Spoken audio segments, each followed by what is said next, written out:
അതിൻ്റെ ഏറ്റവും വലിയ അവസാനത്തെ ഉദാഹരണമാണ് ഇവിടുത്തെ BJP എന്ന് പറയുന്നത്. BJP ഒരു വർഗത്തിന് അല്ലെങ്കിൽ ഒരു ജാതിയെ മാത്രം പരിപോഷിപ്പിക്കുന്ന ഒരു സംഘടനയാണ്. ഹിന്ദുത്വമാണ് അവരുടെ തീവ്രമായിട്ടുള്ള അജണ്ട. കടം എന്ന് പറയുന്നത്, കടമെടുത്ത് ചെലവാക്കുക എന്ന് പറയുന്നതിന് പ്രത്യേകിച്ച് വിദ്യാഭ്യാസ വിവരമൊന്നും ആവശ്യമുള്ള കാര്യമല്ല. പക്ഷെ ഒരു സമയത്ത് ഇത് ബ്രേക്ക് ആവും, അത് എക്സ്പ്ലോഡ് ചെയ്യും. ഈ ഭരണം നടന്ന സമയത്ത് പാർട്ടിക്കെതിരെയും ഭരണത്തിനെതിരെയും പറഞ്ഞുകൊണ്ടിരുന്ന ആൾക്കാർ പെട്ടെന്ന് ട്വിസ്റ്റ് മാറി ഇപ്പോൾ പാർട്ടിക്ക് സപ്പോർട്ട് ചെയ്തുകൊണ്ട്, ഭരണത്തിന് സപ്പോർട്ട് ചെയ്തുകൊണ്ട് ഒരു പെയ്ഡ് അഡ്വർടൈസ്മെന്റ് ചെയ്യുന്നത് പോലെ ഒരു വീഡിയോസ് നമ്മൾ കണ്ടുകൊണ്ടിരിക്കുകയാണ് സോഷ്യൽ മീഡിയയിൽ മൊത്തമായിട്ട്. ഉദ്ദേശിക്കുന്ന മറ്റൊരു അജണ്ടയാണ് കോൺഗ്രസ് മുക്ത ഭാരതം. ഈ കോൺഗ്രസ് മുക്ത ഭാരതത്തിന് വേണ്ടിയിട്ട് അവർ ഇന്ന് കൈപ്പിടിയിൽ ഒതുക്കുന്ന ഒരു മെയിൻ കാര്യമാണ് കമ്മ്യൂണിസ്റ്റ് അല്ലെങ്കിൽ പിണറായി വിജയൻ സർക്കാർ എന്ന് പറയുന്നത്. ഈ പറഞ്ഞ എല്ലാ പ്രധാനപ്പെട്ട മതങ്ങളും തുല്യമായിട്ട് സഹോദരത്തിൽ കടന്നു പോകുന്നതിന്റെ ഇടയ്ക്കാണ് ഇവര് തരാതരത്തില് SDP-നെ കൂട്ടുപിടിക്കും, ഇവര് RSSനെ കൂട്ടുപിടിക്കും, ഹിന്ദുവിന്റെ വോട്ട് മേടിക്കാൻ നോക്കും, എല്ലാവരെയും വർഗീയമായിട്ട് ചേരിതിരിക്കാനുള്ള എല്ലാ പണികളും ഈ പാർട്ടി നോക്കുന്നത്, എല്ലാ കുൽസിത ശ്രമങ്ങളും. കോൺഗ്രസിനെ സംബന്ധിച്ച് അത് വളരെ എന്താ പറയുക, വൈഡ് ആയിട്ട് ഒരു എല്ലാ സ്ഥലങ്ങളിലേക്കും എല്ലാ നേതാക്കന്മാരും ഓടിയെത്തി പ്രചരണത്തിൽ പങ്കെടുക്കുന്ന ഒരു രീതി ഈ പ്രാവശ്യത്തെ തെരഞ്ഞെടുപ്പില് വളരെ വ്യത്യസ്തമായിട്ടുള്ള ഒരു രീതി കാണാൻ സാധിക്കുന്നു. ഇപ്പൊ ഞാൻ ചെന്നിറങ്ങിയ ദിവസം തന്നെ മനോരമയ്ക്കകത്ത് കേരള സർക്കാരിന്റെ മനോരമ പത്രത്തില് 3 ഫുൾ പേജ് അഡ്വർടൈസ്മെന്റ് ആണ് ഈ സർക്കാരിനെ കുറിച്ച് വന്നേക്കുന്നത്. നമ്മൾ പണ്ട് തമിഴിനെ കളിയാക്കുമായിരുന്നു, അവിടെ സൈക്കിൾ കൊടുത്തു, ലാപ്ടോപ്പ് കൊടുത്തു, തമിഴിന് ഈ പറഞ്ഞ പോലെ ഫ്രീ ബീസ് കൊടുത്താണ് അവിടെ AIDMKയും DMKയും ഒക്കെ ഭരണം പിടിക്കുന്ന പറഞ്ഞ് നമ്മളവരെ കളിയാക്കുമായിരുന്നു. അവര് ലാപ്ടോപ്പും 2000 രൂപയുടെ 5000 രൂപയുടെ സാധനങ്ങൾ കൊടുക്കുമ്പോഴാണ് തമിഴ് വീഴുന്നത്. മലയാളി വെറും 800 വീണു പോകുന്നത്. പ്രവാസിയാണോ? നാട്ടിലെ കാര്യങ്ങളോടത്ത് പ്രയാസപ്പെടുന്നുണ്ടോ? വിഷമിക്കണ്ട. ഒരു പ്രവാസിയുടെ നാട്ടിലേക്ക് വേണ്ട എല്ലാ കാര്യങ്ങളും സാംസി ചെയ്തു തരും. Car rental, driver assistance, airport pickup and drop, air ticketing, visa assistance, notary attestation, Aadhaar card and PAN card application, driving licence renewal, property tax payment, basic land tax payment, property fencing, property documents clearing, birth and death certificate registration, money transferring, അങ്ങനെ നിങ്ങൾക്ക് വേണ്ടുന്നതെല്ലാം. നിങ്ങളുടെ ആവശ്യം അതെന്തുമാകട്ടെ, ഞങ്ങളുടെ 24x7 customer കെയറിൽ വിളിക്കുക. samsi360.com, പ്രവാസികളുടെ സുഹൃത്ത്. ഇനി ടെൻഷനോട് ഗുഡ് ബൈ. നമസ്കാരം. വാക്കി ടോക്കിയുടെ മറ്റൊരു എപ്പിസോഡിലേക്ക് എല്ലാവർക്കും സ്വാഗതം. ഇന്ന് നമ്മൾ കൊണ്ടുവന്നിരിക്കുന്ന വിഷയം കേരളത്തിലെ ഇപ്പോ 2 ദിവസം കൂടെ കഴിയുമ്പോൾ നടക്കാൻ പോകുന്ന ഇലക്ഷനെ സംബന്ധിച്ചാണ്. UDF തിരികെ വരും, കേരളത്തിലൊരു മാറ്റം അനിവാര്യമാണ്, ജനങ്ങൾ അത് ആഗ്രഹിക്കുന്നു എന്നുള്ളതാണ്. ആ വിഷയത്തെക്കുറിച്ച് സംസാരിക്കാനാണ് നമ്മൾ ഇന്ന് വന്നിരിക്കുന്നത്. എന്നോടൊപ്പം ഇവിടെ ചേർന്നിരിക്കുന്നത് ജേക്കബ് ഏട്ടനും ജിൻസ്മോൻ സക്കറിയാണ്. ഞാൻ ഇന്നലെ ഒരു പോസ്റ്റ് നമ്മുടെ രാഹുൽ മാങ്കൂട്ടം പോസ്റ്റ് ചെയ്തിരുന്നു. മറുപടി പറയൂ, മൃതശരീരത്തെ പോക്കറ്റടിക്കുന്ന സംവാദം മുങ്ങി പാർട്ടിക്കാരെ എന്നുള്ള ഒരു പോസ്റ്റ് ഞാൻ റീപോസ്റ്റ് ചെയ്തു. അതിന്റെ താഴെ വന്നിട്ട് ഒരു നമ്മുടെ LDFനെ അല്ലെങ്കിൽ കമ്മി എന്ന് വിളിക്കാൻ പറ്റുന്ന ഒരാള് ഇതൊക്കെ എങ്ങനെ സാധിക്കുന്നു എന്ന് പറഞ്ഞുകൊണ്ട് എനിക്ക് കമന്റ് ചെയ്തു. ഈ ചർച്ചയിലുടനീളം നമ്മൾ സംസാരിക്കാൻ പോകുന്നതും ഇങ്ങനെയുള്ള വിഷയങ്ങൾ തന്നെയാണ്. എന്തുകൊണ്ട് UDF തിരിച്ചു വരണം അല്ലെങ്കിൽ UDF ജയിക്കണം, എന്തുകൊണ്ട് ജനങ്ങൾ ഒരു മാറ്റം ആഗ്രഹിക്കുന്നു എന്ന വിഷയത്തെക്കുറിച്ചാണ് നമ്മൾ ഇന്ന് സംസാരിക്കുന്നത്. അതും മലയാളികളായ പ്രവാസികളായ ഞങ്ങളുടെ കണ്ണിലൂടെ ഞങ്ങൾ ഇവിടെ ഇരുന്ന് കാണുമ്പോൾ കേരളത്തില് എന്താണ് ജനങ്ങൾ ആഗ്രഹിക്കുന്നത്, മലയാളികളായ ഞങ്ങൾ, പ്രവാസികളായ ഞങ്ങൾ എന്താണ് കേരളത്തിൽ വരണമെന്ന് ആഗ്രഹിക്കുന്നത്, അതിനെ കുറിച്ചാണ് നമ്മൾ സംസാരിക്കുന്നത്. ജേക്കബേട്ടൻ എന്താണ് പറയാനുള്ളത്? UDF എന്തുകൊണ്ട് തിരികെ വരണമെന്നത് വളരെ നിർണായകവും പ്രസക്തമായ വിഷയമാണ്. പക്ഷെ അതിനേക്കാളും വളരെ പ്രസക്തമായിട്ട് എനിക്ക് തോന്നുന്നത്, എന്തുകൊണ്ട് ഇനി ഒരിക്കലും കേരളത്തിൽ കമ്മ്യൂണിസം അഥവാ പിണറായി വിജയൻ അധികാരത്തിൽ വന്നുകൂടാ എന്ന് തന്നെയാണ്. കാരണം ഈ മതേതരമായ മൂല്യങ്ങളെ അല്ലെങ്കിൽ മതേതരമായിട്ടുള്ള എല്ലാവിധമായിട്ടുള്ള അതിൻ്റെ അന്തസത്തയും ചേർത്ത് പിടിക്കുന്ന ഒരു സമൂഹമാണ് കേരളത്തിലുള്ളത്. ഇപ്പോൾ ഇന്ത്യ തന്നെ നമുക്കറിയാം ഒരു മതേതര രാജ്യമാണ്. ഈ മതേതര രാജ്യത്തിൽ നമ്മൾ ഇവിടുത്തെ വിദേശ പൗരത്വത്തോട് അല്ലെങ്കിൽ വിദേശികളോട് അല്ലെങ്കിൽ പടവെട്ടിക്കൊണ്ടാണ് ഇവിടുത്തെ ജൈനനും പാർസിയും സിഖുകാരനും ഇവിടുത്തെ ഹിന്ദുവും മുസ്ലിമാനും ക്രിസ്ത്യാനിയും എല്ലാവരും ഒരുമിച്ച് ചേർത്ത് നിർത്തിക്കൊണ്ടാണ് ഇവിടുത്തെ സ്വാതന്ത്ര്യത്തിന് വേണ്ടി നമ്മൾ അഹോരാത്രം ഈ പാടുപെട്ട് പണിയെടുത്ത് നമ്മൾ സ്വാതന്ത്ര്യം നമ്മൾ പിടിച്ചു വാങ്ങിയത്. അപ്പോൾ നമുക്ക് ഒരു പ്രത്യക്ഷമായിട്ടുള്ള ഒരേ ഒരു ലക്ഷ്യം ഉണ്ടായിരുന്നുള്ളൂ, ഇവിടുത്തെ ഇന്ത്യയിലെ നമ്മുടെ സാംസ്കാരിക പൈതൃകം പടുത്തുയർത്തി നമുക്ക് ഇവിടെ ഓരോ പൗരനും അവന് ഇഷ്ടപ്പെട്ട ജാതിയിലും മതത്തിലും രാഷ്ട്രീയത്തിലും യാതൊരു വിധമായ അതിർവരമ്പുകളും ഇല്ലാതെ ജീവിക്കണം എന്നുള്ള ഒരു ഉദ്ദേശശുദ്ധി മാത്രമേ ഉണ്ടായിരുന്നുള്ളൂ. കാലം മുന്നോട്ട് മാറിയപ്പോൾ ഇവിടെ ജാതിയുടെയും മതത്തിന്റെയും പേരിൽ പരസ്പരം സ്പർദ്ധ ഉണ്ടാക്കിക്കൊണ്ട് അംഗം വെട്ടുന്ന ഒരു ചേരിയിലേക്ക് വന്നു നീങ്ങി. അതിന്റെ ഏറ്റവും വലിയ അവസാനത്തെ ഉദാഹരണമാണ് ഇവിടുത്തെ BJP എന്ന് പറയുന്നത്. BJP ഒരു വർഗത്തിന് അല്ലെങ്കിൽ ഒരു ജാതിയെ മാത്രം പരിപോഷിപ്പിക്കുന്ന ഒരു സംഘടനയാണ്. ഹിന്ദുത്വമാണ് അവരുടെ തീവ്രമായിട്ടുള്ള അജണ്ട. പക്ഷെ ആ ഹിന്ദുത്വത്തോടൊപ്പം തന്നെ അവർ മറ്റു ചില അജണ്ട കൂടെ വെക്കുന്നുണ്ട്. മറ്റൊന്നാണ് ഇവിടെ ഇസ്ലാമിനെതിരെയുള്ള ഒരു യുദ്ധം. ഒപ്പം തന്നെ അവർ ഉദ്ദേശിക്കുന്ന മറ്റൊരു അജണ്ടയാണ് കോൺഗ്രസ് മുക്ത ഭാരതം. ഈ കോൺഗ്രസ് മുക്ത ഭാരതത്തിന് വേണ്ടിയിട്ട് അവർ ഇന്ന് കൈപ്പിടിയിൽ ഒതുക്കുന്ന ഒരു മെയിൻ കാര്യമാണ് കമ്മ്യൂണിസ്റ്റ് അല്ലെങ്കിൽ പിണറായി വിജയൻ സർക്കാർ എന്ന് പറയുന്നത്. നമുക്കറിയാം, ഈ കഴിഞ്ഞ കാലഘട്ടത്തിനുള്ളിൽ ഏകദേശം 38 തവണയാണ് ഈ ലാവ്ലിൻ കേസ് മാറ്റിവെച്ചത്. ഈ അന്തർധാര നമുക്ക് വളരെ സജീവമായിട്ട് നമ്മുടെ കൺമുമ്പിൽ നിൽക്കുകയാണ്. അപ്പൊ ഇവിടെ ശരിക്കും പറയുകയാണെങ്കിൽ നമ്മുടെ ഇന്ത്യയുടെ ഒരു ആത്മാവ് എന്ന് പറയുന്നത് ഇവിടുത്തെ മതേതര മൂല്യമാണ്. 1940 കൂടിയിട്ട് ഇവിടെ ഇസ്ലാം രാഷ്ട്രമാക്കുമെന്ന് വെല്ലുവിളിക്കുന്ന ന്യൂനപക്ഷം ഒരു ഭാഗത്ത്, മറുഭാഗത്ത് ഇവിടെ ഒരു ഹിന്ദുത്വ അജണ്ട നടപ്പാക്കാൻ പോകുന്ന BJP മറു സൈഡില്. വ്യക്തമായി പറഞ്ഞാൽ ഇവരുടെ രണ്ടുപേരുടെയും ഒരു തുറുപ്പ് ചീട്ടെന്ന് പറയുന്നത് ഈ ഇന്ത്യയെ കൊലക്കളമാക്കുകയാണ്. ഇവിടുത്തെ പാർസിയും ഇവിടുത്തെ ജൈനനും അല്ലെങ്കിൽ ഇവിടുത്തെ സിഖുകാരനും അതല്ലെങ്കിൽ ക്രിസ്ത്യനും നാളെ ഇവിടെ കൊലക്കളമായിട്ട് ഇവിടെ യാതൊരു വിധമായിട്ടുള്ള നിവൃത്തിയും ഇല്ലാതെ പരസ്പരം മല്ല് കിട്ടുന്ന ഒരു കാഴ്ചപ്പാടിലേക്കാണ് നമ്മുടെ കാലഘട്ടത്തെ കൊണ്ട് എത്തിച്ചിരിക്കുന്നത്. ഇവിടെ കോൺഗ്രസിനെതിരെ അല്ലെങ്കിൽ UDFനെതിരെ മെയിനായിട്ട് ഇവിടെ BJPയും അല്ലെങ്കിൽ ഇവിടുത്തെ കമ്മ്യൂണിസ്റ്റും കൂടെ പ്രചരിപ്പിക്കുന്നത് എന്താണ്? ന്യൂനപക്ഷങ്ങളെ, വർഗീയ ശക്തികളെ കൂട്ടുപിടിക്കുന്നതെന്ന്. കോൺഗ്രസിനെ ഉദ്ദേശിച്ചിടത്തോളം ഇലക്ഷന്റെ സമയം അടുത്ത് വന്നപ്പോഴത്തേനും അവർക്ക് തോൽവി മണത്തിട്ടാണെന്ന് തോന്നുന്നു. ഈ ഇപ്പൊ ജേക്കബേട്ടൻ പറഞ്ഞ പോലെ വർഗീയ പാർട്ടികളെ അല്ലെങ്കിൽ വർഗീയ ആൾക്കാര് അവരാണല്ലോ ഇപ്പൊ വോട്ട് പരോക്ഷമായിട്ട് അവർ പറയുന്നുണ്ടല്ലോ, അവരുടെ വോട്ട് മേടിക്കുന്നത് കൊണ്ട് ഞങ്ങൾക്ക് ബുദ്ധിമുട്ടില്ല എന്ന് അവരുടെ പാർട്ടി സെക്രട്ടറി ഉൾപ്പെടെ എല്ലാരും പറഞ്ഞു കഴിഞ്ഞ ഒരു കാര്യമാണ്. അതിൽ നിന്ന് നമുക്ക് മനസ്സിലാവുന്നത് വർഗീയ പാർട്ടികളോട് ചേർന്നുകൊണ്ട് ജനങ്ങൾക്ക് അവർ ഇത്ര നാൾ പറഞ്ഞിരുന്ന കാര്യങ്ങളിൽ നിന്ന് പിന്നോട്ട് മാറി എന്നുള്ളതാണ്. ഈ ഇലക്ഷന്റെ ഈ സമയത്ത് ഞാൻ നോക്കി കാണുന്നത് ഒത്തിരി പേര് ഈ ഭരണം നടന്ന സമയത്ത് പാർട്ടിക്കെതിരെയും ഭരണത്തിനെതിരെയും പറഞ്ഞുകൊണ്ടിരുന്ന ആൾക്കാർ പെട്ടെന്ന് ട്വിസ്റ്റ് മാറി ഇപ്പോൾ പാർട്ടിക്ക് സപ്പോർട്ട് ചെയ്തുകൊണ്ട് ഭരണത്തിന് സപ്പോർട്ട് ചെയ്തുകൊണ്ട് ഒരു പെയ്ഡ് അഡ്വർടൈസ്മെന്റ് ചെയ്യുന്നത് പോലെ ഒരു വീഡിയോസ് നമ്മൾ കണ്ടുകൊണ്ടിരിക്കുകയാണ് സോഷ്യൽ മീഡിയയിൽ മൊത്തമായിട്ട്.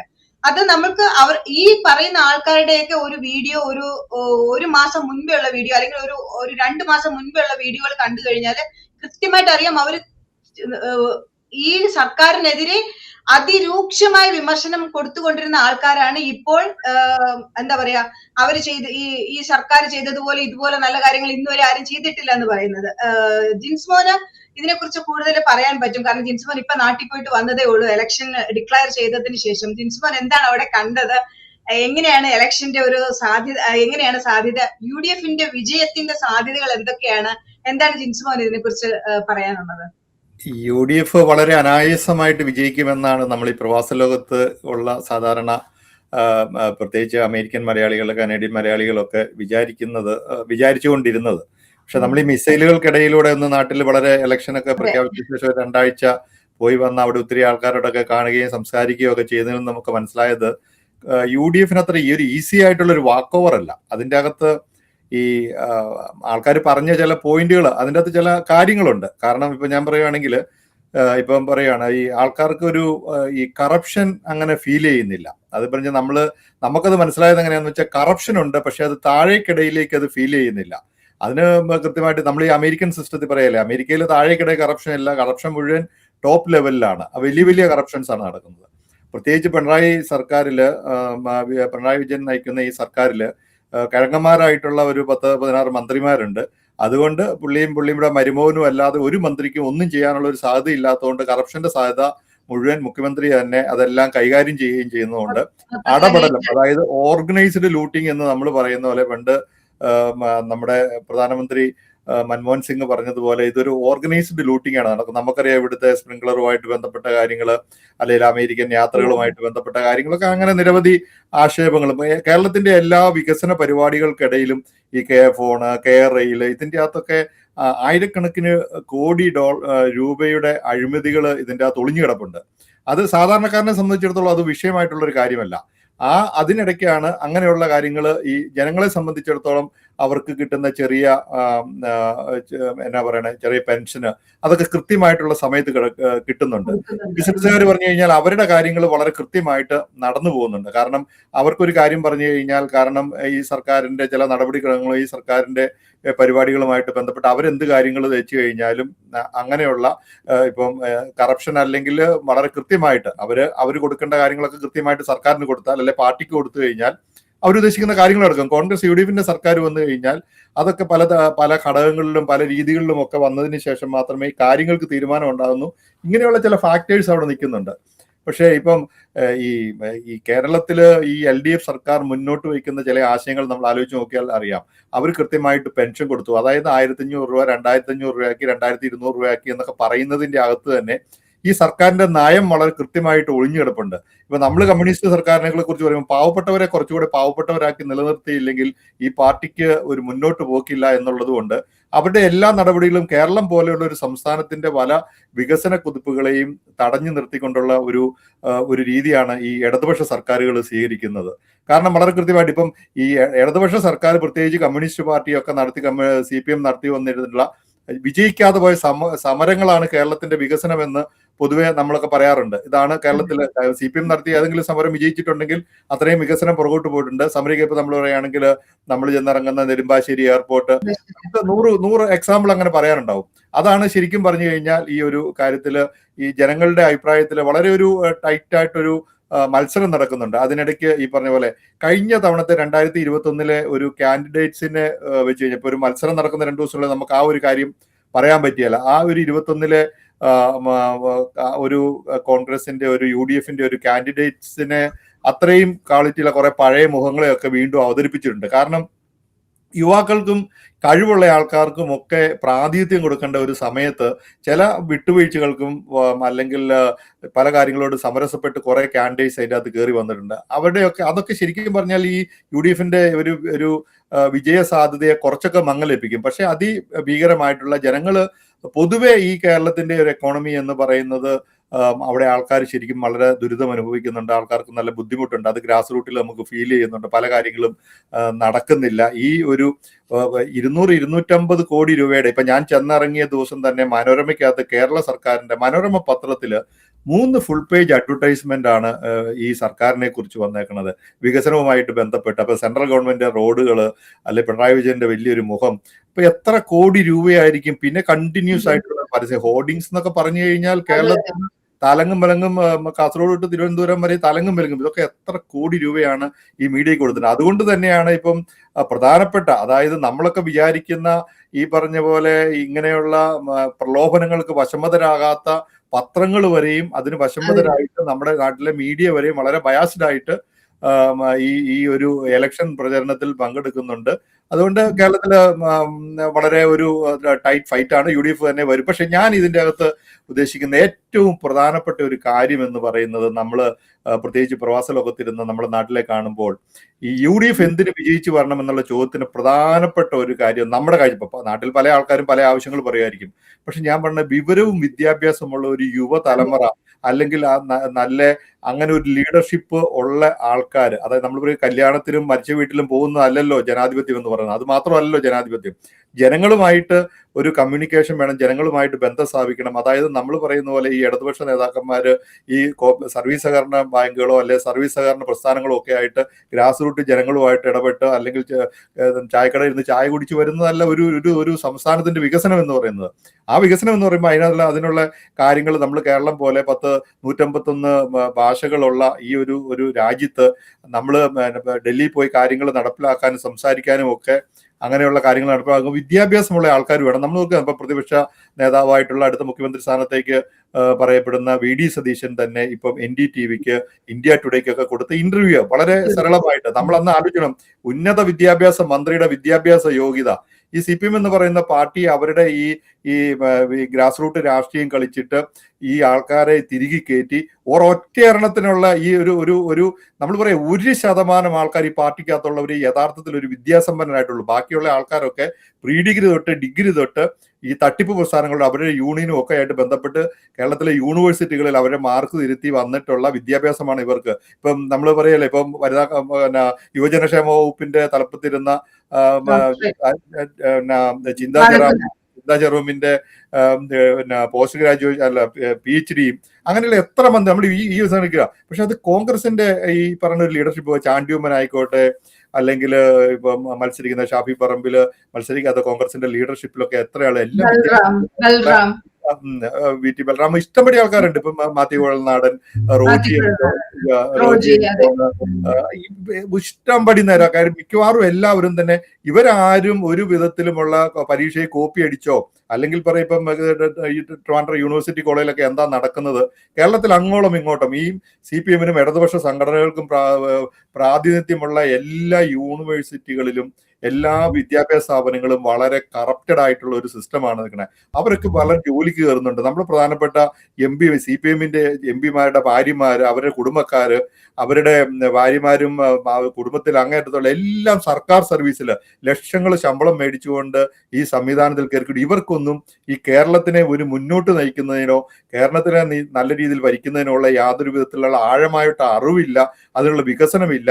പക്ഷെ ഇവരെല്ലാം അവിടെയുണ്ട്. നിങ്ങളൊരു കേരളത്തിൽ ഇന്ന് പോയിട്ട് ഏതെങ്കിലും ഒരു ലോക്കൽ സെക്രട്ടറി, CPM-ന്റെ പാർട്ടിയുടെ ലോക്കൽ സെക്രട്ടറിമാര് കോടികളുടെ ആസ്തി ഇല്ലാത്ത, എനിക്ക് തോന്നുന്നു പാർട്ടി ഇവർക്ക് ലോക്കൽ സെക്രട്ടറിമാർക്ക് ശമ്പളം കൊടുക്കുന്നത് ഏതാണ്ട് 2,000-3,000 രൂപ തോന്നുന്നു. നമ്മൾ പണ്ട് പറഞ്ഞു കേട്ടിട്ടുണ്ട്, കൃത്യമായിട്ട് നമുക്ക് അറിയത്തില്ല. ഇതാണ് അവരുടെ വരുമാനം. ഇവർ നടന്നത് പണ്ടത്തെ പോലെ നിസ്വാർത്ഥരായിട്ടുള്ള, അതായത് കമ്മ്യൂണിസ്റ്റ് മാനിഫെസ്റ്റോയോ അല്ലെങ്കിൽ ഇതൊന്നൊക്കെ വായിച്ച് ഈ ആശയത്തോട് ആഭിമുഖ്യത്തോടു കൂടി വന്നിട്ടുള്ള ആൾക്കാരൊന്നും ഇന്ന് ഈ പാർട്ടിയിലേ ഇല്ല. ഇന്ന് അവര് കൂടടച്ച് നമ്മുടെ ഈ നാടിന്റെ നാശത്തിന്, അതായത് ഒരു 5 വർഷം UDF ഭരിക്കുമ്പോൾ ഉണ്ടാകുന്ന വികസന കുതിപ്പിനെ സംബന്ധിച്ചിടത്തോളം അടുത്ത 5 വർഷത്തേക്ക് തടയിടാം. ഒറ്റ കാര്യം എന്ന് വെച്ചാൽ ഇപ്പൊ കേരളത്തിന്റെ ഒരു കടം എന്ന് പറയുന്നത്, കടമെടുത്ത് ചെലവാക്കുക എന്ന് പറയുന്നതിന് പ്രത്യേകിച്ച് വിദ്യാഭ്യാസ വിവരമൊന്നും ആവശ്യമുള്ള കാര്യമല്ല. പക്ഷെ ഒരു സമയത്ത് ഇത് ബ്രേക്ക് ആവും, അത് എക്സ്പ്ലോഡ് ചെയ്യും. ആ അവസ്ഥയിലാണ് ഇരിക്കുന്നത്. അപ്പൊ ഞാൻ ഇതിന്റെ അകത്ത് കാണുന്ന പ്രധാനപ്പെട്ട പോയിന്റ്, ആദ്യത്തെ ഒരു പ്രധാനപ്പെട്ട പോയിന്റ് എന്ന് പറയുന്നത്, നല്ല വിവരവും വിദ്യാഭ്യാസവും ദീർഘവീക്ഷണവുമുള്ള ഒരു നിര നേതാക്കന്മാര് ഈ കേരളത്തിലെ UDF-ന്റെ നിരയിൽ മത്സരിക്കുന്നുണ്ട്. അവർക്ക് ഈ കേരളത്തിന് ഒരു പുതിയ ദിശാബോധം നടത്താനുള്ള ഒരു സാഹചര്യം ഉണ്ടാകും. അതാണ് ഇതിന്റെ അകത്ത് പ്രധാനപ്പെട്ട പോയിട്ട്. മറ്റുള്ള പോയിന്റുകൾ നമ്മളത് പറയാണ്. ഈ പാർട്ടി മാറി, ഈ പാർട്ടി ഇപ്പം വർഗീയത ഏറ്റവും കൂടുതൽ പറയുന്നത് ഈ CPM ഇടതുപക്ഷമാണ്. ഇത് പറഞ്ഞ് വിശ്വസിപ്പിക്കാനായിട്ട് അവരുടെ മാധ്യമങ്ങളെ അവർക്ക് വളരെ കൃത്യമായിട്ടുണ്ട്. നമ്മൾ പറയുകയാണ്, നമ്മൾ വളരെ സാഹോദര്യത്തോടും ജേക്കബ് പറഞ്ഞ പോലെ സാഹോദര്യത്തോടും സൗഹാർദ്ദത്തോടും കേരളത്തിലെ ഈ പറഞ്ഞ എല്ലാ പ്രധാനപ്പെട്ട മതങ്ങളും തുല്യമായിട്ട് സാഹോദര്യത്തിൽ കടന്നു പോകുന്നതിന്റെ ഇടയ്ക്കാണ് ഇവര് തരാതരത്തില് SDP-നെ കൂട്ടുപിടിക്കും, ഇവര് RSS-നെ കൂട്ടുപിടിക്കും, ഹിന്ദുവിന്റെ വോട്ട് മേടിക്കാൻ നോക്കും, എല്ലാവരെയും വർഗീയമായിട്ട് ചേരിതിരിക്കാനുള്ള എല്ലാ പണികളും ഈ പാർട്ടി നോക്കുന്നത്, എല്ലാ കുൽസിത ശ്രമങ്ങളും.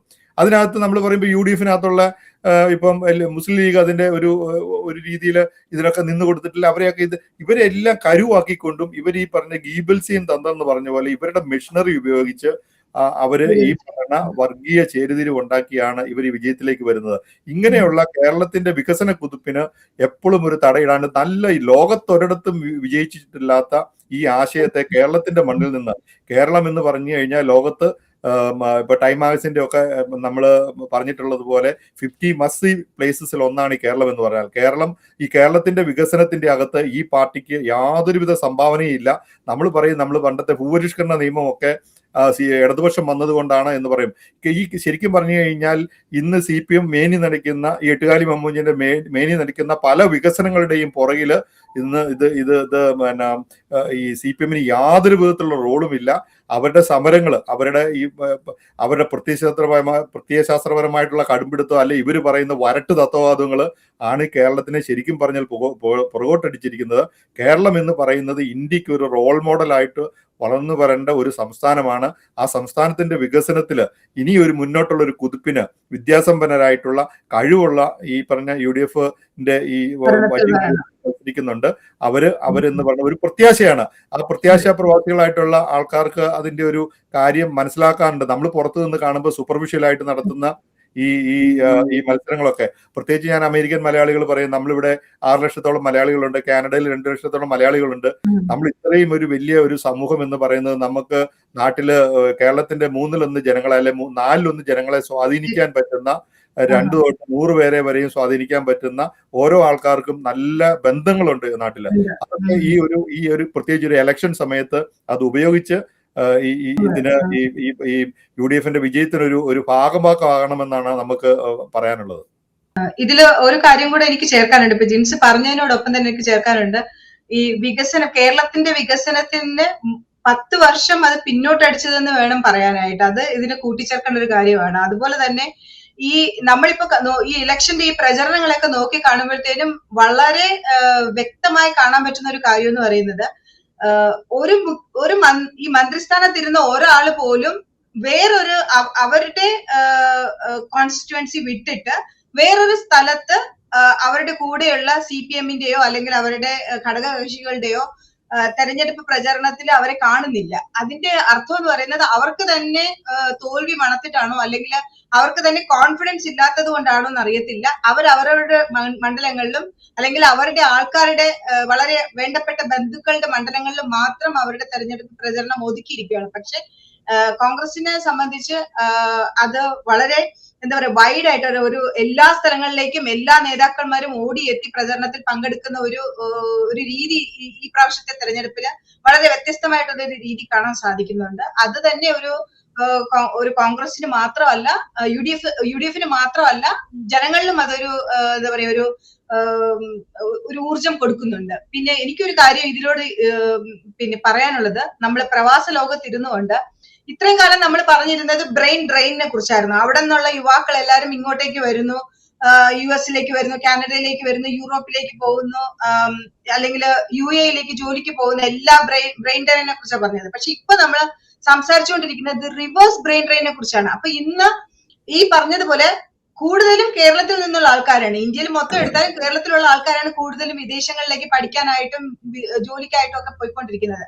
ഈ ഒരു വിഭാഗത്തിൽപ്പെടുന്ന ഈ brain drain, reverse brain drain നടക്കുമ്പോൾ ഇനി വരുന്ന സർക്കാർ വിദ്യാസമ്പന്നരായിട്ടുള്ള ഒരു ഗവൺമെന്റ് രൂപീകരിച്ചില്ലെങ്കിൽ, അല്ലെങ്കിൽ വിദ്യാസമ്പന്നരായ ഒരു ലീഡർഷിപ്പ് ഇല്ലെങ്കിൽ, ഈ വരുന്ന ഒരു റിവേഴ്സ് ബ്രെയിൻ ഡ്രെയിൻ ആയിട്ട് വരുന്ന നമ്മളുടെ തലമുറയെ അല്ലെങ്കിൽ ഈ വരുന്ന ആൾക്കാരെ ഹാൻഡിൽ ചെയ്യാനോ അല്ലെങ്കിൽ അവരുടെ ഒരു കാര്യങ്ങള് എങ്ങനെയാണ് അത് അവരുടെ കാര്യങ്ങൾക്ക് എല്ലാം ഒരു തീരുമാനം ഉണ്ടാക്കേണ്ടെന്നുള്ള ഒരു സിസ്റ്റം ഉണ്ടാക്കാനോ ഈ ഒരു ഗവൺമെന്റിന്, ഇപ്പൊ ഇരിക്കുന്ന ഗവൺമെന്റിന് സാധിക്കുമെന്ന് ഒരാൾക്കും പറയാൻ പറ്റത്തില്ല.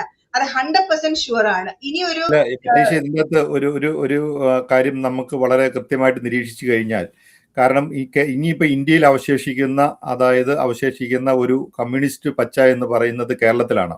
അതിൻ്റെ അകത്തൊരു വലിയ വ്യത്യാസം നമ്മൾ ശ്രദ്ധിച്ചു നോക്കിയറിയാം. പണ്ടൊക്കെ CPM എന്ന് പറഞ്ഞ പാർട്ടിക്കകത്തുനിന്ന് ഒരു ആള് പോലും കൊഴിഞ്ഞു പോയി കഴിഞ്ഞാൽ TP ചന്ദ്രശേഖരന്റെ ഗതി, അന്ന് ഇതൊക്കെ നമ്മൾ TP ചന്ദ്രശേഖരനൊക്കെ ഈ ഒരു കാലഘട്ടത്തിലായതുകൊണ്ടാണ് വാർത്തയായതുപോലും. അങ്ങനെയുള്ള പല ആൾക്കാരും കൊല്ലപ്പെട്ടിട്ടുണ്ട്, വണ്ടിയിടിച്ച് ദുരൂഹ സാഹചര്യത്തിൽ മരിച്ചിട്ടുണ്ട്. പക്ഷെ ഈ തവണ എത്ര ആൾക്കാർ MLA-മാരായിരുന്ന എത്ര പേരാണ് പാർട്ടി മാറി BJPയിലേക്ക് പോയത്? 3 പേരെ കണ്ട് 3 പേര്. കോൺഗ്രസിൽ തന്നെ എത്ര പേര്? 6 പേരെ കണ്ടാണ് മത്സരിക്കുന്നത്.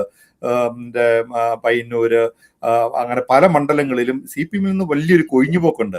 ഇപ്പൊ നമ്മൾ പറയാം CPI-ക്കകത്ത് നിന്ന് വന്ന ഇപ്പൊ ശ്രീനാഥ് ദേവി കുഞ്ഞമ്മ പോലെയുള്ള അതായത് നല്ല അറിവും കഴിവും ആഴമായ ഒരു അറിവിന്റെ ഒരു പരപ്പുള്ള വായനയുള്ള ആ ഒരു സ്ത്രീയൊക്കെ ആ പാർട്ടിക്കകത്തൊന്നും നിന്ന് പഴയ്ക്കാൻ പറ്റിയല്ല. അവിടെ ഈ വരട്ട് തത്വവാദം പറയുന്ന ആൾക്കാർക്ക്, അല്ലെങ്കിൽ ലോക്കൽ രാഷ്ട്രീയം കളിക്കുന്ന ആൾക്കാർക്ക്, അല്ലെങ്കിൽ ഏതെങ്കിലും പെണ്ണുകേസിനെ കുറിച്ച് ആൾക്കാർക്ക് റൂമർ അഴിച്ച് എങ്ങനെയെങ്കിലും ഈ പറഞ്ഞ കാട്ടാകുസ്തി കളിക്കുന്ന ആൾക്കാർക്ക് മാത്രമേ ഇന്ന് ആ പാർട്ടിയിൽ പിടിച്ചു നിൽക്കാൻ പറ്റുള്ളൂ.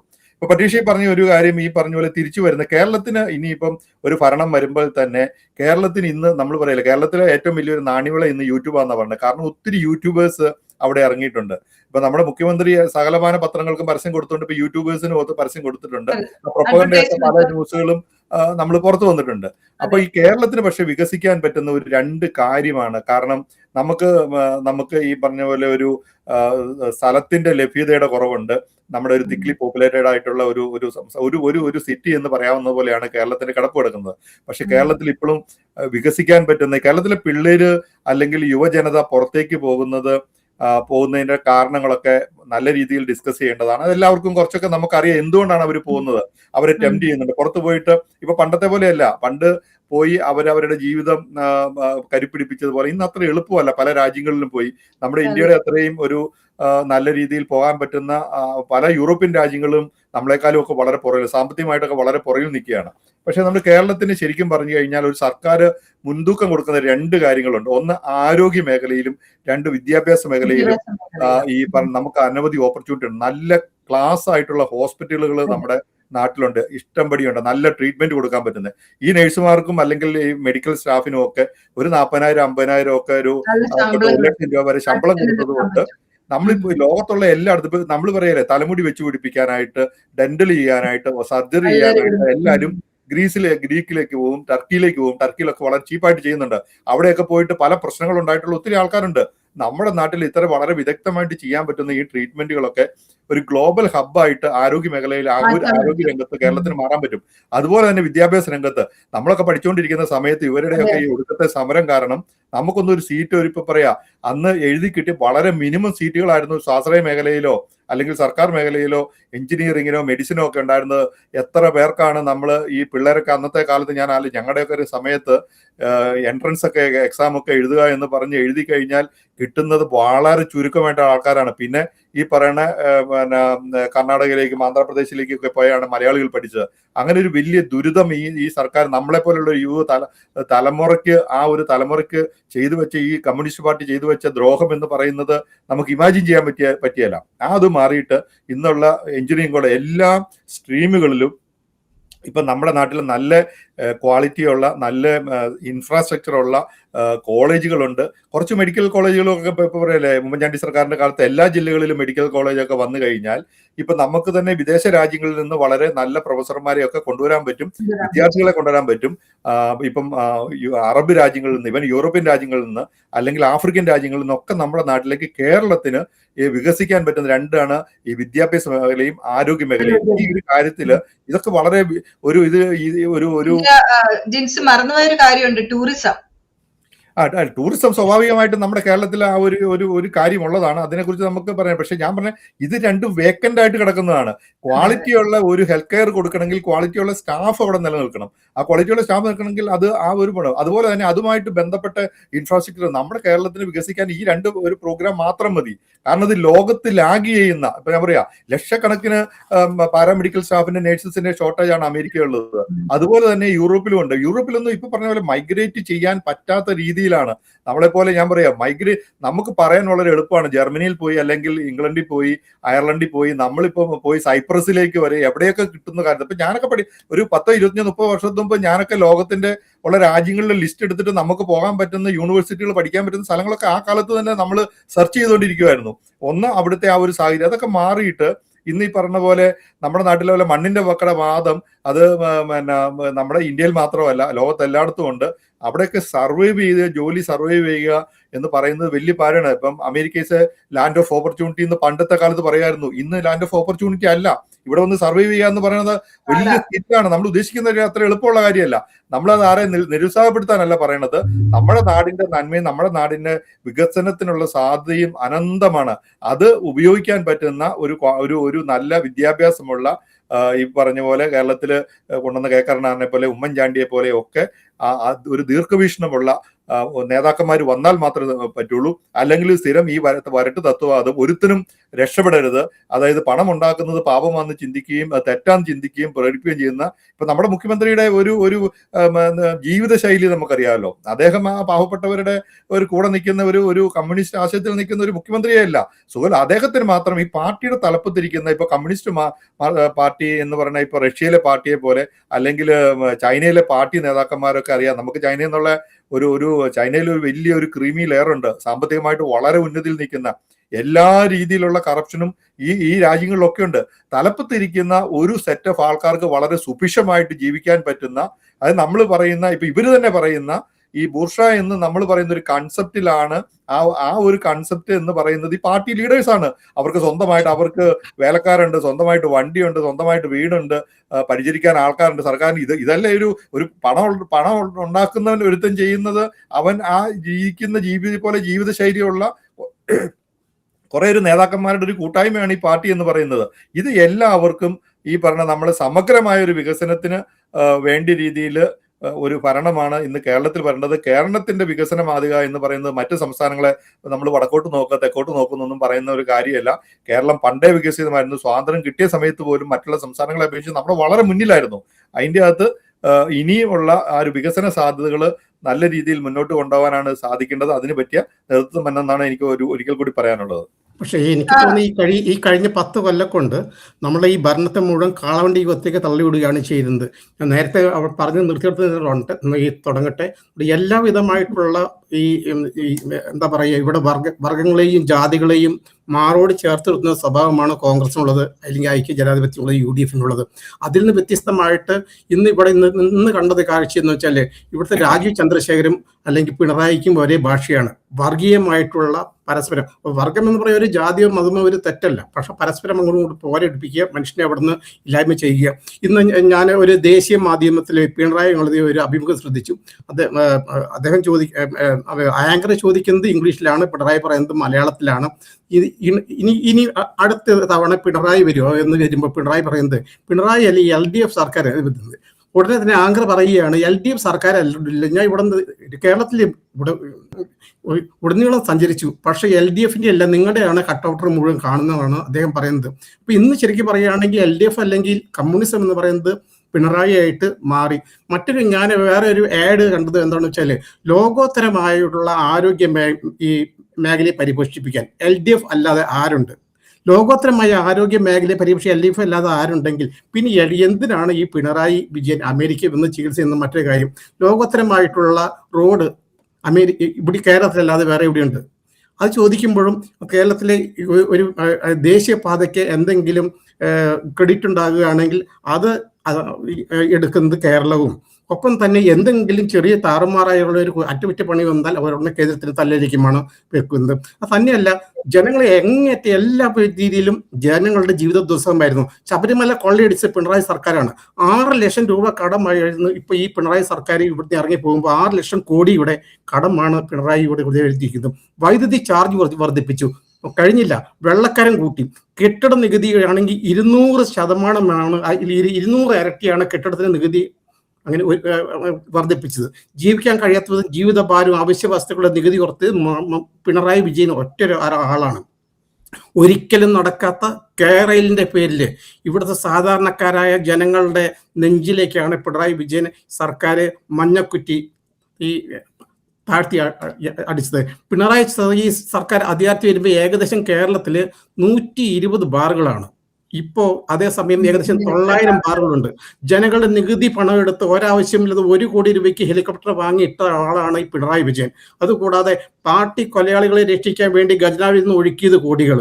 കഴിഞ്ഞില്ല, നവകേരള യാത്രയ്ക്ക് പിണറായി വിജയൻ അമേരിക്കൻ ചികിത്സ. ഇതിനിടയിൽ ഞാൻ സോറി ടു ഇന്ററപ്റ്റ് ജേക്കബ്, ഇത്രയും സ്ഥാനാർത്ഥികൾ നിൽക്കുന്നുണ്ടല്ലോ, നമ്മളുടെ ഈ ഇത്രയും മണ്ഡലങ്ങളിൽ സ്ഥാനാർത്ഥികൾ നിൽക്കുന്നുണ്ടല്ലോ. ജേക്കബിനോട് ഒരു ചോദ്യം ചോദിക്കാണ് ഞാന്. ഒരാള് കൃത്യമായിട്ടും ഈ ഒരാള് തോൽക്കണമെന്ന് മനസ്സിലുള്ള ഒരാളാരാണെങ്കിൽ അത് ആരായിരിക്കും? തീർച്ചയായിട്ടും പിണറായി വിജയനാണ്. അത് ഈ തീർച്ചയായിട്ടും ഈ വളരെ ഈ കേരളത്തിൻ്റെ ഈ ചരിത്രത്തിൽ നാളിതുവരെയുള്ള ചരിത്രം വ്യത്യസ്തമായിട്ട് പിണറായി വിജയൻ ഈ പ്രാവശ്യം ധർമ്മടത്ത് തോറ്റെങ്കിൽ അത് അത്ഭുതപ്പെടാനൊന്നുമില്ല. ഇവിടെ കുറേ ഈ PR വർക്ക് ചെയ്യുന്ന മാധ്യമങ്ങളുണ്ട്. കോടിക്കണക്കിനാണ് മാധ്യമങ്ങൾക്ക് വേണ്ടിയിട്ട് ഓടിക്കുന്നത്. മാധ്യമങ്ങൾക്ക് വേണ്ടി മാത്രമല്ല, ക്ലിഫ് ഹൗസിൽ ചാണകക്കുഴി ഉണ്ടാക്കാനും ക്ലിഫ് ഹൗസിൽ എന്താ പറയുക എലിവേറ്റർ ഉണ്ടാക്കാനും എന്ന് വേണ്ട എല്ലാത്തിനും പിണറായി വിജയൻ ഇവിടെ പണം ഒഴുക്കുകയാണ്. മാധ്യമങ്ങൾക്ക് അടുത്ത 5 കൊല്ലമായ വിജയം ഈ പിണറായി വിജയൻ മുഖ്യമന്ത്രി ആവണോ വേണ്ടത് തീരുമാനിക്കുന്ന നിർണായകമായ തെരഞ്ഞെടുപ്പാണ് നമ്മുടെ മുന്നിലുള്ളത്. അപ്പോൾ അതിനു വേണ്ടിയിട്ട് നമ്മൾ എല്ലാ രീതിയിലും ഈ വോട്ട് ചെയ്യാൻ പോകുന്ന അല്ലെങ്കിൽ ഈ വോട്ടേഴ്സ് അതിനെക്കുറിച്ച് വളരെ അങ്ങേയറ്റം ജാഗരൂകമായിരിക്കുന്നു. ഇവിടെ കിഫ്ബി മുഖാന്തരം 1,20,000 കോടി വികസനം നടത്തിയാണ് വലിയ പരസ്യങ്ങൾ നൽകിയിരിക്കുകയാണ്. കിഫ്ബിയുടെ 1,20,000 കോടിയുടെ വികസനം നടത്തിയെന്ന്. സത്യം അങ്ങനെ ജനങ്ങളെ ഓരോ നിമിഷവും ജനങ്ങളെ വിഡ്ഢികളാണ്. വാസ്തവത്തിൽ തന്നെ കിഫ്ബിയുടെ കണക്കനുസരിച്ച് 2026 ഫെബ്രുവരി മാസം വന്ന കണക്കനുസരിച്ച് വെറും 38,000 കോടിയുടെ രൂപയുടെ പദ്ധതികൾ മാത്രമേ ഇവിടെ ആവിഷ്കരിച്ചുള്ളൂ. വെറും 38,000 കോടിയുടെ വികസനം മാത്രം നടത്തിയ സമയത്താണ് പറയുന്നത് 1,20,000 കോടി വികസനം നടത്തിയെന്ന്. എത്രമാത്രം ഇവിടെ തള്ളി മറിക്കണമെന്ന് ആലോചിച്ച് നോക്കിയേ. അങ്ങേറ്റം നുണപ്രവാഹം. പെരുമഴക്കാലം എന്ന് പറയുന്ന സിനിമയെ കുറിച്ച് കേട്ടിട്ടുണ്ട്. അതുപോലെയാണ് ഇവിടെ മുഴുവൻ ഇവിടെ നുണയുടെ ഒരു പെരുമഴ ഉണ്ടാക്കി ഇവിടെ മുഴുവൻ ഇവിടെ ജനങ്ങളെ അങ്ങേറ്റം ഇവിടെ എന്താ പറയുക തെറ്റിദ്ധരിപ്പിക്കുകയാണ്. ഞാൻ നേരത്തെ പറഞ്ഞ പോലെ ദേശീയ ഒരു മാധ്യമത്തിലുള്ള ഒരു റിപ്പോർട്ടർ ചോദിച്ചപ്പോൾ നിങ്ങളുടെ ഏറ്റവും വലിയ പദ്ധതി എന്തായിരുന്നു എന്ന് ചോദിച്ചപ്പോൾ പിണറായി പറഞ്ഞത് 2 സെക്കൻഡ് ആലോചിച്ചു എന്നിട്ട് പറഞ്ഞിട്ട് കേരളം അതിദാരിദ്ര്യ വിമുക്തമാക്കാൻ സാധിച്ചു എന്ന്. എത്ര 100 കണക്കിന് ആൾക്കാരാണ് ഒരു നേരത്തെ അന്ത്യത്താഴത്തിന് വകയില്ലാതെ കടന്നുറങ്ങുന്നത്. ഈ സമയത്താണ് ഇങ്ങനെ തള്ളിമറിക്കുന്നത്. ഈ ഒരിക്കലും നടക്കാത്ത ഈ സ്വപ്നം എന്ന് എന്താ പറയുക ഈ നാടോടിക്കാറ്റിലെ ശ്രീനിവാസൻ പറയുന്നത് പോലെ അതുപോലെയാണ് ഒരിക്കലും നടക്കാത്ത കുറേ പ്രൊജക്ടുകളുടെ പേരിൽ നേരത്തെ കാലയെ കൂട്ടി ഉദ്ഘാടനം കഴിച്ചിരിക്കുകയാണ്. അതെല്ലാം സ്വന്തം ലിസ്റ്റിൽ വരുത്തിയാണ്. ഇവിടെ കോവിഡ് മാസ്കിനും ഇത്രയും കാര്യങ്ങളൊക്കെ പറയുമ്പോഴേ നമുക്കൊരു കാര്യം കൂടി, ഇപ്പൊ UDF വിജയിക്കും എന്നുള്ള ഒരു ട്രെൻഡാണ് ഇപ്പൊ പോയിക്കൊണ്ടിരിക്കുന്നത്. ആ ട്രെൻഡ് UDF സർക്കാർ വരുമെന്നുള്ളതാണ്. ഇത്രയും പൈസ മുടക്കി ഇപ്പൊ ജിൻസ് പറഞ്ഞതുപോലെ മാധ്യമങ്ങളെ എല്ലാവരെയും കയ്യിലെടുത്തുകൊണ്ട് കാശ് കോടികൾ മുടക്കി അവര് LDF സർക്കാരിനെ സപ്പോർട്ട് ചെയ്തുകൊണ്ടുള്ള ഒരു അഡ്വർടൈസ്മെന്റും ഇന്റർവ്യൂവും പരസ്യങ്ങളും ഹോൾഡിങ്ങും അതും ഇതൊക്കെ ചെയ്തിട്ടും അവര് തന്നെ നടത്തിയ പോൾ പ്രകാരവും UDF-ന് തന്നെയാണ് മുൻതൂക്കം. എത്ര തന്നെ ഇത് ചെയ്തിട്ടും UDF-ന് മുൻതൂക്കം വരുന്നുണ്ട്. ഇന്റലിജൻസ് റിപ്പോർട്ട് തന്നെ എല്ലാ സ്ഥലത്തിലും വരുന്നുണ്ട്. നമ്മൾ മൊത്തത്തിലൊരു കാൽക്കുലേഷൻ എടുക്കുമ്പോൾ UDF-ന് ഒരു മുൻതൂക്കം വരുന്നുണ്ട്. എന്റെ ഒരു ചോദ്യം എന്താന്ന് വെച്ച് കഴിഞ്ഞാല് ഇത്രയധികം കടം വരുത്തി വെച്ചിരിക്കുന്ന ഒരു സർക്കാർ ഇറങ്ങി പോകുമ്പോൾ UDF അധികാരത്തിൽ വരുമ്പോൾ ഇതെല്ലാം ഒരു ബാധ്യതയാവില്ല ഇവർക്ക്? ഇതിനകത്തൊരു കാര്യം എന്താണെന്ന് വെച്ച് കഴിഞ്ഞാൽ ഈ ചോദ്യം നമ്മൾ ഇപ്പോൾ ഈ പറയുന്നതിൻ്റെ അകത്ത് ഈ ഇടതുപക്ഷത്തിന് പ്രത്യേകിച്ച് പിണറായിക്ക് ചില കാര്യങ്ങളിലൊക്കെ വളരെ കൃത്യമായിട്ടുള്ള സോഷ്യൽ എഞ്ചിനീയറിംഗ് ഒക്കെ വളരെ കൃത്യമായിട്ട് അത് മാനേജ് ചെയ്തിട്ടുണ്ട്. ആ മാനേജ് ചെയ്യാനും അങ്ങനെയുള്ള കാര്യങ്ങളൊക്കെ നടപ്പിലാക്കാനുമുള്ള സംവിധാനം ആ പാർട്ടിക്കുണ്ട്. അപ്പൊ നമ്മളീ പറയുന്ന പോലെ ചില ഇപ്പം പ്രാദേശികമായിട്ട് ഇപ്പം ഈ BJP ഈ കാലാകാലങ്ങളായിട്ട്, കാരണം ഇപ്പൊ കോൺഗ്രസ് മുക്ത ഭാരതം എന്ന് ജേക്കബ് പറഞ്ഞ പോലെ അതിനുവേണ്ടി പ്രവർത്തിക്കുമ്പോൾ ഇപ്പൊ കേരളത്തിൽ ഇനി ഒരു തവണയും കൂടെ കോൺഗ്രസിന് ഭരണം നഷ്ടപ്പെട്ടാൽ, കോൺഗ്രസിന് കേരളത്തിൽ ഭരണം നഷ്ടപ്പെടുക എന്നുള്ളത് BJPയുടെ ഒരു വലിയ ആവശ്യമാണ്. അതിന്റെ പ്രധാനപ്പെട്ട കാര്യം എന്ന് പറഞ്ഞാൽ കോൺഗ്രസിന്റെ തലപ്പത്ത് കോൺഗ്രസ് എന്ന് പറയുന്ന പാർട്ടിയുടെ മുഖമുദ്രയായിട്ടുള്ള രാഹുൽ ഗാന്ധിയും പ്രിയങ്ക ഗാന്ധിയും കേരളവുമായിട്ട് വളരെ അഭേദ്യമായിട്ടുണ്ട്. പ്രിയങ്ക കേരളത്തിലെ പാർലമെന്റിനെയാണ് പ്രതിനിധീകരിക്കുക. അപ്പം കേരളത്തിലുണ്ടാകുന്ന ഒരു തിരിച്ചടി അവർക്ക് രാജ്യവ്യാപകമായിട്ട് ഈ പറഞ്ഞ പോലെ BJPക്ക് ഉപയോഗിക്കാൻ പറ്റുന്ന ഒരു വലിയ ആയുധമാണ്. അതുകൊണ്ടാണ് ചില അന്തർധാരകൾ ഇതിന്റെ അകത്ത് സജീവമായിരിക്കുന്നത്. CPM-നെ സംബന്ധിച്ചിടത്തോളം ഇപ്പൊ പറഞ്ഞ പോലെ ഈ കോൺഗ്രസിന്റെ മുന്നണിയിൽ നിന്ന് ഇനിയിപ്പം എന്ത് നേടാമെന്ന് പറയുന്നതിന് പകരമായിട്ട് വ്യക്തിപരമായിട്ട് പിണറായി വിജയന് ഉണ്ടാകുന്ന ചില പ്രശ്നങ്ങളും അദ്ദേഹത്തിന്റെ കുടുംബവുമായിട്ട് ബന്ധപ്പെട്ട് ഉണ്ടാകുന്ന അഴിമതികളും ഒക്കെ പരിഹരിക്കണമെങ്കിൽ ഇപ്പോൾ ഈ പറഞ്ഞ പോലെ സെൻട്രൽ ഗവൺമെന്റിന്റെ ചില കാര്യങ്ങൾ നടപ്പിലാക്കണം. അങ്ങനെയുള്ള ഡീലുകൾ ഉറപ്പിക്കാനായിട്ട് ഈ മുഖ്യമന്ത്രിക്ക് വളരെ കൃത്യമായിട്ടൊരു പ്രാവീണ്യമുണ്ട്, അതിനുള്ള സംവിധാനങ്ങളുണ്ട്, അതിനുള്ള ഈ ബിസിനസ്സുകാരുടെ വലിയ നെറ്റ്വർക്ക് ഉണ്ട്. അത് അദ്ദേഹത്തിന് ആവശ്യമാണ്. അപ്പൊ നമുക്ക് ഇതിനകത്ത് ഇലക്ഷൻ എന്തൊക്കെ പറഞ്ഞു കഴിഞ്ഞാലും ഈ അഡ്ജസ്റ്റ്മെന്റ് സത്യം പറഞ്ഞു കഴിഞ്ഞാൽ ഇന്ത്യയില് കേരളത്തില് BJPക്ക് വളരണമെങ്കിൽ BJP 10, 25, 30, 40 വർഷമായിട്ട് അവരുടെ ഒരു കാഴ്ചപ്പാടിൽ വന്നേക്കുന്ന ഏറ്റവും വലിയ തെറ്റാണ് കോൺഗ്രസ് ക്ഷീണിച്ചിട്ട് BJP ഇവിടെ വളരാമെന്നുള്ളത്. അതൊരിക്കലും നടക്കാൻ പോകുന്ന കാര്യമല്ല. കാരണം ഈ കമ്മ്യൂണിസം എന്ന് പറഞ്ഞ ആശയമാണ് ഏറ്റവും കൂടുതൽ തകരാൻ പോകുന്നത്. അത് കമ്മ്യൂണിസ്റ്റ് പാർട്ടിയിൽ നിൽക്കുന്ന ഒത്തിരി ആൾക്കാരുമായിട്ട് നമ്മൾ സംസാരിക്കുമ്പോൾ അവർക്ക് ഈ ഭരണം വരരുതെന്ന് തന്നെയാണ് അവർ ആഗ്രഹിക്കുന്നത്. പക്ഷേ ഈ പറഞ്ഞ പോലെ പൊതുജനങ്ങൾ, സാധാരണക്കാരായിട്ടുള്ള ആൾക്കാർക്ക് കിട്ടുന്ന ഫീഡ്ബാക്ക്, ഇപ്പൊ ഈ പറഞ്ഞതുപോലെ കറപ്ഷൻ കുറവുണ്ട്, അവര് ഈ പറയുന്ന 6 ലക്ഷം കോടി കടത്തെക്കുറിച്ച് സാധാരണക്കാർ ചിന്തിക്കുന്നില്ല. പുതിയ യുവതലമുറയെ കുറിച്ച് ഈ LDF എന്നാ UDF എന്നൊന്നും അറിയാൻ പാടില്ലാത്ത ഒരു യുവതലമുറയാണ് നമ്മുടെ നാട്ടിലുള്ളത്. അതുപോലെ തന്നെ ഇങ്ങനെയുള്ള ഈ വലിയ പ്രശ്നങ്ങളെ കുറിച്ചൊക്കെ ചിന്തിക്കുന്ന ഒരു ശതമാനം നമ്മൾ പറയും കേരളത്തിലെ ജനങ്ങൾക്ക് രാഷ്ട്രീയമായിട്ട് നല്ല അവബോധമുള്ള ആൾക്കാരാന്നൊക്കെ പറയും. അവരെ പറ്റിച്ചതാണ്. അത് തന്നെയാണ് 2021 ഈ പറയണ അതാത് ജനങ്ങൾക്ക് അവരറിയിക്കുന്ന നേതാക്കളെ അല്ലെ ഭരണകർത്താക്കളെ കിട്ടുമെന്ന് പറയുന്നതിന്റെ നമ്മൾ പണ്ട് തമിഴിനെ കളിയാക്കുമായിരുന്നു. അവിടെ സൈക്കിൾ കൊടുത്തു, ലാപ്ടോപ്പ് കൊടുത്തു, തമിഴിന് ഈ പറഞ്ഞ പോലെ ഫ്രീ ബീസ് കൊടുത്താണ് അവിടെ AIDMKയും DMKയും ഒക്കെ ഭരണം പിടിക്കുന്ന പറഞ്ഞ് നമ്മളവരെ കളിയാക്കുമായിരുന്നു. അവര് ലാപ്ടോപ്പും 2000 രൂപയുടെ 5000 രൂപയുടെ സാധനങ്ങൾ കൊടുക്കുമ്പോഴാണ് തമിഴ് വീഴുന്നത്. മലയാളി വെറും 800 രൂപയാണ് വീണു പോകുന്നത്. അതായത് ഈ പറഞ്ഞ പോലെ മലയാളി നമ്മൾ പറയില്ലേ, ചില പ്രബുദ്ധതയൊക്കെ മലയാളികളെ സംബന്ധിച്ചിടത്തോളം അത് ആ രീതിയിൽ എത്തിയിട്ടില്ല.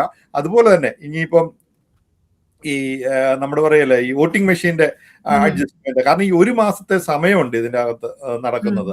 ആ വോട്ടിംഗ് ഇപ്പം അതിനകത്ത് ഈ സാങ്കേതികമായിട്ടുള്ള പ്രശ്നങ്ങള് വോട്ടിംഗ് മെഷീൻ ഉണ്ട്. പക്ഷെ അതൊക്കെ എന്ന് വെച്ച് കഴിഞ്ഞാൽ ഇപ്പം പറയാണ്, ഇപ്പം രാഹുൽ ഗാന്ധി കർണാടകയിൽ നടന്ന കാര്യങ്ങള് പാർലമെന്റിൽ അവതരിപ്പിച്ചിട്ട് കോടതിയിൽ പോകാത്തെന്ന് വെച്ചാൽ കോടതി പോയിട്ട് ഒരു കാര്യമില്ല. അവിടെ ചെന്ന് കഴിഞ്ഞാൽ തിരിച്ചൊരു വിധി വന്നിട്ട് ഈ പ്രശ്നം വൈൻഡപ്പ് ചെയ്യാൻ പറ്റും. ഇത് അറ്റ്ലീസ്റ്റ് ഇത് ജനങ്ങളോട് പറയാനുള്ള ഒരു അവസരമെങ്കിലും ഉണ്ടാവും. കാരണം ഈ പറഞ്ഞ സംസ്ഥാനങ്ങൾ പറയണ BJPക്ക് വളരാനുള്ള ഏറ്റവും നല്ല കാര്യം CPM എന്ന് പറയുന്ന പാർട്ടി തളർന്നാൽ മാത്രമേ BJPക്ക് കേരളത്തിൽ ക്ലച്ച് പിടിക്കാൻ പറ്റുള്ളൂ. കാരണം ഈ CPMന്റെ വോട്ട് ബാങ്ക് എന്ന് പറയുന്നത് BJP ടാർഗറ്റ് ചെയ്യുന്ന ഒരു വോട്ട് ബാങ്ക് ആണ് CPMന്റെ അടുത്തുള്ളത്. പിന്നെ ആശയത്തിന് നിലനിൽപ്പില്ലാത്തതുകൊണ്ട് അതൊരു കൾട്ട് ഗ്രൂപ്പായിട്ട് അവർ പ്രവർത്തിച്ചു പോകുന്നു. ആ പ്രവർത്തനമാണ് ഇന്ന് പറയുന്നത്. അതുകൊണ്ട് നമുക്ക് പറയേ ഇലക്ഷൻ എഞ്ചിനീയറിംഗ് ഇപ്പൊ കോൺഗ്രസിന്റെ സംഘടനാ സംവിധാനം അല്ലെ UDFന്റെ സംഘടനാ സംവിധാനം ഒക്കെ വളരെ നല്ല രീതിയിൽ പോകുന്നുണ്ടെന്ന് പ്രതിപക്ഷ നേതാവ് പറഞ്ഞിട്ടുണ്ടെങ്കിലും എനിക്ക് തോന്നുന്നു അവർക്ക് ചില കാര്യങ്ങളിൽ ചില പ്രശ്നങ്ങളൊക്കെ ഉണ്ട്. അത് ഈ ഇലക്ഷൻ കഴിഞ്ഞിട്ടേ നമുക്ക് ഇതിനെക്കുറിച്ച് പറയാൻ പറ്റുള്ളൂ. ഈ പോളൊക്കെ എന്ന് വെച്ച് കഴിഞ്ഞാൽ അത് പെയ്ഡ് പോള് പ്രവാസികളായിട്ടുള്ള മലയാളികളോട് നമ്മൾ പറയാനുള്ളത്, നിങ്ങളും കൂടെ നല്ലൊരു ഇലക്ഷൻ മാനേജറാണ്. അതുകൊണ്ടാ പറഞ്ഞത്. പക്ഷെ അതുകൊണ്ട് തന്നെ പറഞ്ഞു എല്ലാവരും ഈ പറഞ്ഞ പോലെ കേരളത്തിന്റെ വികസനത്തിന് വേണ്ടി പ്രവാസികളായിട്ടുള്ള ആൾക്കാരും ഒന്ന് ചിന്തിക്കുന്നത് നല്ലതായിരിക്കും. കേരളത്തിന്റെ ഒരു നന്മ എന്ന് പറയുന്നത് നമുക്കും പ്രതീക്ഷയ്ക്ക് വക നൽകുന്നതാണല്ലോ. എന്തായാലും നമ്മള് വരാൻ പോകുന്ന നമ്മളുടെ സ്വന്തം നാടിന്റെ, നമ്മുടെ ദൈവത്തിന്റെ സ്വന്തം നാടില് നടക്കാൻ പോകുന്ന ഇലക്ഷൻ നല്ലതായിട്ട് ഭവിക്കട്ടെ. പ്രവാസികളായ നമ്മൾക്കും അതൊരു നല്ല ഒരു എന്താ പറയാ ഒരു പ്രതീക്ഷ നൽകുന്ന റിസൾട്ടായിട്ട് വരട്ടെ എന്ന് ആഗ്രഹിക്കാം. ഇത്രയും 10 വർഷം നമ്മളെ സംബന്ധിച്ചും ജനങ്ങളെ സംബന്ധിച്ചും കേരളത്തെ സംബന്ധിച്ചും പിറകോട്ടടിച്ച 10 വർഷത്തിന് ജനങ്ങൾ ഉചിതമായ ഒരു തീരുമാനത്തിലൂടെ വോട്ട് നൽകി ഉചിതമായ അവരവർക്ക് ചേരുന്ന തരത്തിലുള്ള നേതാക്കളെ തെരഞ്ഞെടുത്ത് നല്ലൊരു ഗവൺമെന്റിനെ തെരഞ്ഞെടുക്കട്ടെ എന്ന് ആശംസിക്കാം. അതിനു വേണ്ടുന്ന എല്ലാ ഇതും ഉണ്ടാകട്ടെ എന്നും പ്രാർത്ഥിക്കാം. നന്ദി, നമസ്കാരം. ഇത്രയുള്ള കാര്യം വേണമെങ്കിൽ തൻ്റെ പപ്പയും മമ്മിയും ഇങ്ങോട്ട് വരും. അവരുടെ പ്രശ്നങ്ങള് ഇവരെ ഏൽപ്പിച്ചാൽ മതി. സാംസി എന്ന് പറഞ്ഞാൽ സപ്പോർട്ട്, അസിസ്റ്റൻസ്, മാനേജ്മെന്റ്, കെയർ. ഇപ്പോൾ നാട്ടിലുള്ള സ്ഥലത്തിന് എന്തെങ്കിലും ലീഗൽ ഇഷ്യൂസ് ഉണ്ടെന്ന് കരുതുക, ഇവർ ക്ലിയർ ചെയ്ത് തരും. ബിസിനസ് തുടങ്ങണോ, കൃഷി ഇറക്കണോ, വീടും സ്ഥലവും വൃത്തിയാക്കണോ, ഇനി അതല്ല പുതിയൊരു വീട് വാങ്ങി വാടകയ്ക്ക് കൊടുക്കണോ, ഇനി ഉള്ള വീട് സ്ഥലവും വിറ്റ് പുതിയത് വാങ്ങിക്കണം, ഇങ്ങനെയുള്ള ഒരു പ്രവാസിയുടെ എല്ലാ പ്രശ്നങ്ങളുടെയും ഉത്തരമാണ് സാംസി. സാംസി 360.comന്റെ സേവനങ്ങൾക്ക് പരിധിയില്ല. വസ്തു വാങ്ങുവാനും വിൽക്കുവാനും വാടകയ്ക്ക് നൽകുവാനും സാംസിക്ക് കഴിയും. നിങ്ങളുടെ ആവശ്യം എന്തുമാകട്ടെ, ഞങ്ങളുടെ 24/7 കസ്റ്റമർ കെയർ സർവീസിൽ വിളിക്കുക. സാംസി 360.com, പ്രവാസികളുടെ സുഹൃത്ത്. ഇനി ടെൻഷനോട് ഗുഡ് ബൈ.